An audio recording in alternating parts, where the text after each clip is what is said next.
बच्चों, आज हम आपको विभिन्न प्रकार की लागतों के बारे में जानकारी देंगे। अर्थशास्त्र में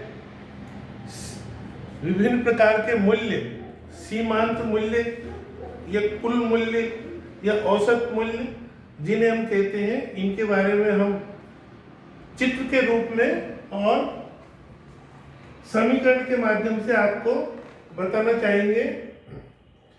सबसे पहले हम आपको ये बताना चाहेंगे कि टोटल कॉस्ट किस प्रकार से निकाली जाती है। टोटल कॉस्ट निकालने के लिए हमें total cost equal to price into Q, कुल लागत निकालने के लिए किसी वस्तु की कीमत को उसकी क्वांटिटी से गुणा कर दिया जाता है तो कुल लागत आ जाती है। अब कुल लागत दो प्रकार की होती है। इसमें टोटल फिक्स कॉस्ट यानी कि कुल स्थिर लागत, टोटल फिक्स कॉस्ट कुल स्थिर लागत प्लस टोटल वेरिएबल कॉस्ट कुल परिवर्तनशील लागत। इस प्रकार से ये दोनों लागत मिलाकर के टोटल कॉस्ट आती है। अब टोटल कॉस्ट निकालने के पश्चात हम इसका एवरेज निकालेंगे। तो एवरेज भी हम इस प्रकार से निकाल सकते हैं कि टोटल फिक्स्ड कॉस्ट में क्वांटिटी का भाग दे दें। टोटल फिक्स्ड कॉस्ट में हम क्वांटिटी का भाग दे दें तो एवरेज फिक्स्ड कॉस्ट आ जाएगी और टोटल वेरिएबल कॉस्ट में फिर अगेन क्वांटिटी का भाग दे दें तो टोटल वेरिएबल कॉस्ट में क्वांटिटी का भाग दे दें तो भी एवरेज वेरिएबल कॉस्ट आ जाएगी। इस तरीके से ये कॉस्ट है। हमें इसको संक्षेप में कहना चाहें तो हम इस प्रकार से कहेंगे कि सबसे पहले हम प्राइस को क्वांटिटी से गुणा करते हैं तो आती है टोटल कॉस्ट। टोटल कॉस्ट के पश्चात कॉस्ट को दो भागों में बांटा जाता है। कुल स्थिर लागत यानी कि कुल टोटल फिक्स कॉस्ट और कुल परिवर्तनशील लागत टोटल वेरिएबल कॉस्ट, दोनों को जोड़ देते हैं तब आती है टोटल कॉस्ट। उसके बाद फिर इसका एवरेज निकालने के लिए हम निकालेंगे तो इसकी क्वांटिटी का भाग दे देंगे। तो क्वांटिटी का भाग देने पर अगर या तो अपन इसको अलग अलग निकाल लें या एक साथ में अपन निकाल सकते हैं। इस तरीके से टोटल कॉस्ट में क्वांटिटी के बाद एवरेज कॉस्ट आ जाएगी। इस तरीके से ये एवरेज कॉस्ट आती है। मार्जिनल कॉस्ट सीमांत लागत किसे कहते हैं? सीमांत लागत प्रत्येक अगली इकाई में होने वाली वृद्धि, डेल्टा यानी परिवर्तन, इसको क्वांटिटी से भाग दे देते हैं, डेल्टा टीसी को डेल्टा क्यू को, तो फिर मार्जिनल कॉस्ट आ जाती है सीमांत लागत। तो इस तरीके से ये समीकरण के रूप में हम इसको बता सकते हैं।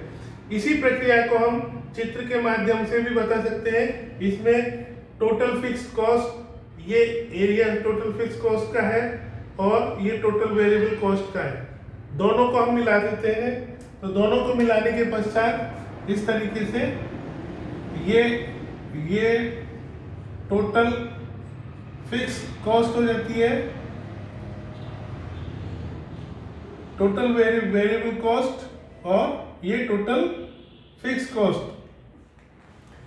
इसी तरीके से हम इसे नीचे भी देख सकते हैं।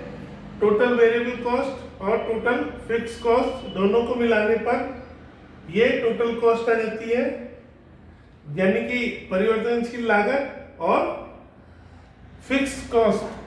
टोटल फिक्स कॉस्ट ये फिक्स कॉस्ट है और ये वेरिएबल कॉस्ट है। इस तरीके से ये आ जाती है। अब इसके हम इस तरीके से भी देख सकते हैं एवरेज कॉस्ट और मार्जिनल कॉस्ट। इसको चित्रात्मक रूप में हम देख सकते हैं। यहाँ पर विभिन्न प्रकार की लागतें और को बताया जाता है और इधर क्वांटिटी को बताया जाता है। ये हम आपको पूर्व में बता चुके हैं कि अब सबसे बड़ी बात ये है कि एवरेज कॉस्ट जो होती है वो हमेशा इसके न्यूनतम बिंदु को काटती है। न्यूनतम बिंदु को काटती हुई, एवरेज कॉस्ट के न्यूनतम बिंदु को काटती हुई वहाँ पर ये अधिकतम होती है। इस तरीके से इसके न्यूनतम बिंदु को काटती है ये एवरेज कॉस्ट और मार्जिनल कॉस्ट। अब हम इसको अगेन वापस इसके एवरेज को वापस फिर इसमें देखेंगे चित्र के रूप में। एवरेज फिक्स कॉस्ट, ये एवरेज वेरिएबल कॉस्ट, दोनों को जोड़ दिया तो एवरेज कॉस्ट, और इसके न्यूनतम बिंदुओं को काटती हुई जाती है ये इस तरीके से। तो ये जो है मार्जिनल कॉस्ट, ये मार्जिनल कॉस्ट इस तरीके से काटती है।